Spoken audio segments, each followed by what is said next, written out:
જસદણની નાની લાખાવડ ગામે વલ્લભભાઈ બાવળિયા નામના આધેડની હત્યાથી સમગ્ર પંથકમાં ભારે ચકચાર મચી જવા પામી છે। મળતી માહિતી મુજબ જસદણની નાના લાખીવાડ ગામે રહેતા વલ્લભભાઈની તેમની પત્ની ભાનુબેને આડા સંબંધની શંકામાં પતિને 25 જેટલા માથાના ભાગમાં ધારિયાના ઘા મારી ક્રૂરતાપૂર્વક હત્યા નિપજાવવામાં આવી છે। આ સમગ્ર મામલે પોલીસે તપાસ હાથ ધરી છે। લાખાવાડ વસંતભાઈ એક બાજ્યા એમ વાત થઈ, બે જણા વલ્લભભાઈ ને એના ઘરના ભાનુબેન।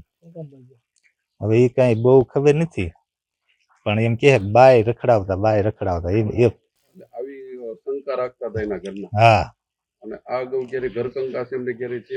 બહુ તો એવો નહીં, પણ ક્યારેક એમ માથાકૂટ કરતા ને એમ કહેતા હોય કે પૈસા ઓલા બાય ને રખડાવે છે। પછી વલ્લભભાઈ ના ઘરના અત્યારે ક્યાં છે? એ અહીંથી વિયાઈ ગયા સટ્ટામાં। અને હત્યા કોને કરી કોઈ કઈ ખાતરી કરી?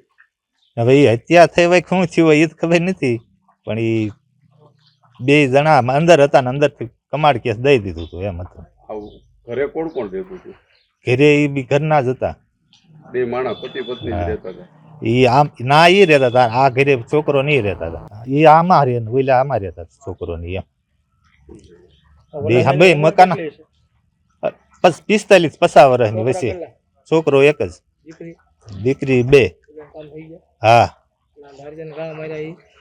હવે એ માર્યા જ હોય એવું નક્કી નથી, પણ એ ભાનુબેન એના ઘરના નામે શું થયું એ અહીંથી વિયા ગયા છે ઘરેથી,